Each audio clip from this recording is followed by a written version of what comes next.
21 नं सालबारि बिटिसि बियाब बेवहाय नोंथांखौ सासे टिकेट दाबिदार हिसाबै खोनानो मोनदों माखासे खौरां बिजोंफोरावबो गोसारनायखौ नुदों नोंथाङा जुदि टिकेटखौ जुदि बिटिसि बियाबाव मोनमारो अब्ला नोंथाङा मा रायजोनि माबायदि खामानि मावगोन निश्चय नोंथाङा थार खोथाखौनो सोंदों नंगौ आंबो सासे बे 21 नं सालबारि बियाबनि टिकेट दाबिदार इउपिपिएलनि दा आङो इउपिपिएलनि सासे सोद्रोमा इउपिपिएल दोलोनि सालबारि ब्लक कमिटिनि आं सासे एजिकिउटिभ मेम्बार थ' बे आंबो टिकेट दाबिदों देग्लायनि 2025नि जानो गोनां बिटिसि इलेक्सननि थाखाय आङो इउपिपिएल दोलोनियाव टिकेट दाबिदों जोंनि राजखान्थि दोलोआव थ' जुदि आंनो गमामायैनो जोंनि प्रमद बर' दैदेननाय इउपिपिएल सरकारा प्रमद बर' बिटिआरनि चिफ बिथांनि दैदेननाय सरकारा जुदि आंनो गमामायैनो टिकेटखौ होयोब्लाथाय आं प्रमद बर'नि जि सिमां बेखौ आङो बे सिमांखौ दाफुंनायाव आंबो सासे बाहागो लागोन होननानै आं सानो बिथांनि गासै नाजानायखौनो आंबो सुफुंनो थाखाय आं नाजागोन होननानै आं दाबि खालामो जुदि आङो देरहायोब्ला जुदि टिकेट मोननानै देरहासार जायोब्ला आङो निस्सय खामानि मावगोन लाइमोन सेंग्राफोरनिनो बेबायदि फुटबल बेबायदि गेलेनाय जोंनि जिहेथु बर'नि मोदोमाव बर'नि रोदायाव थै दं जिहेतु गेलेनायनि थै दं जिहेतु जोंनि गासै भारतबर्षआनो जोंखौ बाख्नायनो थांदों प्रमद बर'नि दैदेननायाव दिनै जोंनि लाइमोनफोरा गोबां मुंदांखा जादों बर' हारियानो जोंनिया मुंदांखा जादों दिनै जोंनियाव दुरान्ड काप सोलिबाय दङ बे दुरान्ड कापआव जोंनि बिटिआरनिफ्रायबो बड'लेण्ड एफसि बे जोंनि गभर्नमेन्टनिनो प्रमद बर' दैदेननाय सरकारनिनो मोनसे क्लाब बे क्लाबा दिनै देरहाबाय दङ दाख्लैबो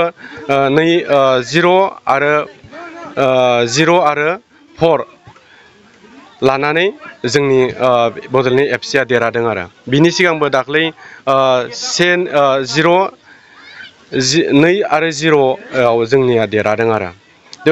बाख्नायथाव बेनिखायनो जोंनि नरेन्द्र मदि प्राइम मिनिस्टाराबो जोंखौ बर' जातिखौनो बाख्नायनो हमबाय दङ थ' बियो एकमात्र प्रमद बर'नि थाखायनो जादों प्रमद बर' सारनि थाखायनो थ' आङो जोबोद बाख्नायो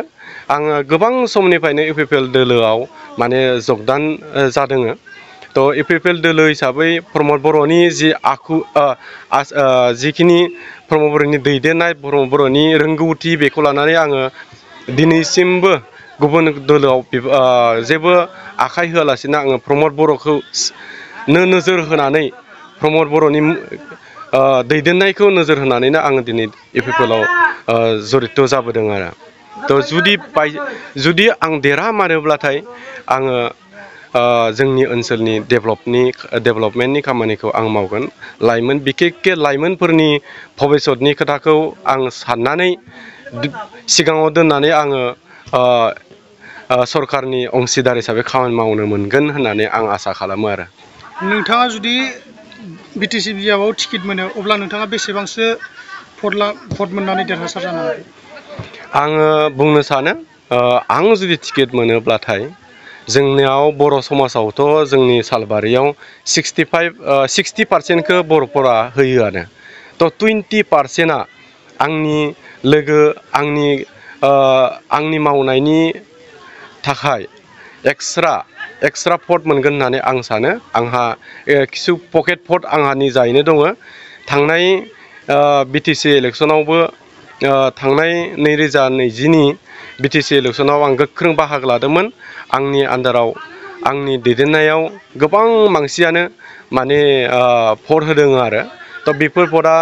आंनियाव फैगोन आरो बुंनो थाङोब्ला दा आङो पलिटिसियाननि अनगायैबो आङो सामाजिक भाबै खामानि मावबोबाय दङ बे सामाजिक भाबै खामानि मावनायावबो आं गोबां आंजों मानसिफोरा सिनायथि दङ बेयाव आं बुंनो सानो आं दाबि खालामनो सानो बेयाव इउपिपिएल आरो BPF बा BJP बेबायदि सिमा थानाय नङा होननानै आं सानो आं गासै मानसिजोंनो कानेक्सनाव थायो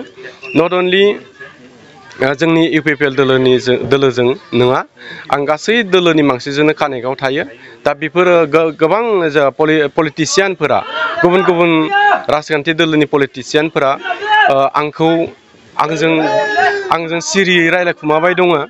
दा बिथांमोना खोथा होदों जुदि नोंथाङा जोंनो टिकेट मोनोब्लाथाय नोंथाङा टिकेट मोनोब्लाथाय जों नोंथांजोंनो दङ नोंथांनो जोङो देहाजों नाजानायजों लोगोसे जिमानखिनि जों हेफाजाब होनांगौ बेखिनिखौ होगोन थाखायै फैसायै बिदिबायदिबो दङ आरो दा आंनि थाखाय बहुद गोरलै जागोन होननानै आं सानो दा आङो बुंनो सानो गासै मिलायोब्लाथाय आङो 65% भट मोननानै देरहागोन आरो निस्सय बेयाव आंनिल' नङा आङो BTC सरकारनि जुदि अंशिदार जानो हायोबाथाय आङो थारैनो बेयाव बुंनो सानो जोंनि सालबारियाव मावनो गोनां गोबां खामानि दङ बे ओनसोलाव बेखौ आं नुबोदों दा जोंनिया मेडिकेलावबो साफिसियेन्ट डक्टर गैया बेयाव फिसा एक्सिडेन्ट जायोब्लाबो मोनसे फिसा बेराम जायोब्लाबो थाबनो जोंनि सालबारि मडेल हस्पिटालनिफ्राय जोंनि माबायाव रेफार हरनायखौ जों नुयो गुबुनाव रेफार हरनायखौ थ' बेबायदिनि थाखाय आङो थारैनो सिबनियाव दाबि दैखांगोन जोंनि सालबारिनि समयसाखौ लानानै दा बेबायदिनो जोंनो साब डिभिजनेल किसु अफिसारफोरा बेवहाय फैयाखै साफिसियेन्ट नङा बेफोरखौबो आं दाबि खालामगोन दा लोगोसेनो आरो दंबायो जोंहा डेभेलपमेन्ट ब्लक बे डेभेलपमेन्ट ब्लकनिबो खामानि जोंहा दङ डेभेलपमेन्ट ब्लक जोंनो सालबारियाव नांगौ बेखौबो आं डिमान्ड खालामगोन जुदि आं जुदि देरहायोब्ला आरो लोगोसेनो जोंहा दङ होनोब्लाथाय सार्कोल अफिस नांगौ जोंनो सार्कोल अफिसा जोंहा गोजानाव दङ जोंनिफ्राय मथा मथि 30 किल'मिटारसो 30 किल'मिटारसो गोजानाव दङ बेनिखायनो जोंनि थांलाय फैलाय राहाया खम बे थांलाय फैलाय राहा गैयिनि थाखायनो जोंनि गोबां बर'फोरा गावनि हाखौ नामजारि खालामनो हायाखै बिफानिफ्राय मोननाय सम्पतिखौ गावनि नामाव थिखांना लानो हायाखै जुदि खाथियाव थायोब्ला बियो गोरलै जागोन होननानै आं सानो दा बेयावबो गोबां जेंनाया दं होननानै आं सानो आरो लोगोसेनो दा ट्रेजारि अफिस नांगौ जोंना साब डिभिजनावथ' साब ट्रेजारि थानांगौ जिहेथु बेबो गैया जोंनियाव बेखौबो आङो नाजागोन प्रमद बर' सारजों आङो रायलायनानै आङो बेखौ लाबोनायनि माथा मारिगोन खोथा सानगोन आरो बे खोथा साननायाव जोंनि गासै बे ओनसोलनि जोंनि इन्टेलेक्सुयेलफोरखौ लानानैनो आं खामानि मावगोन बेयाव आं हारसिङै खामानि मावगोन होननानै आं बुंनो साना आरो आं सानाखैबो बेबायदि हारसिङै खामानि मावगोन रायजोखौ लानानैसो जिहेथु मोनसे सरकार जायो रायजोआ गावनि थाखायसो सासे केन्डिडेटखौ सेलेक्ट खालामनानै हरो बार देरहासार होयो बे रायजोनि देरहासार होनायनि फिथाइखौ आं रायजोनावनो आगारना होगोन होननानै आं बुंनो सानो बेखौ आं हारसिङैनो मावा गोबां बिबानगिरिफोरा जोंनि पलिटिसियानफोरा बेबायदिनो गोबां समाव रायजोखौ मिसलिड खालामनानै गावनि भट गावखौ देरहाहोनायनिल' सार्थ'नो खामानि मावो देरहाखांनायनि उनाव बिथांमोना रायजोजों फैया नाथाय आंखौ देरहाखांनायनि उनाव जोंनि बे ओनसोलनि रायजोफोरा मोना होननानै रावबो बुंनो हानाय नङा आं साफ्रोमबो मानसिनि खोथा खोनासंगोन बा साफ्रोमबो मानसिनि सुखु दुखुआव बाहागो लागोन होननानै आङो दिनै बुंनो सानो आरो जुदि नोंथाङा टिकेट मोननायनि अनगायैबो दि नोंथाङा रायजोनि सुखु दुखुआव गोबां बाहागो लानायखौ जों नुबोबाय थायो नाथाय नोंथांनि सायाव दि गोबां सापर्टार दं बेखौबो गोबां सुबुंफोरा रायलायबाय थानायखौ जों नुनो मोननाय जादों थारै नोंथाङा रायजोफोरनि गेजेराव जुदि फैमारो अब्ला गोबां समस्याया सुस्रांजागोन होननानै माखासे रायजो राजाफोराबो गोबां खुगा बेखेवबाय थानायखौ नुनो मोनदों बे बिथिङाव रायजो राजाखौ नोंथाङा माबायदि साबायखर होगोन नंगौ आङो किसु समाव सम लानानै सम रायजोजों ओंखारबायानो थाखायो जोंनि खासिबारिल' नङा सालबारि ओनसोलल' नङा जोंनि बे खना खनला जिमान रायजो दं बे गासै रायजोआनो आंखौ सिनायो दा आङो किसु समाव सहायबो होबोदों गोबां मानसिखौनो दा गमामायैनो देरहायोब्लाथाय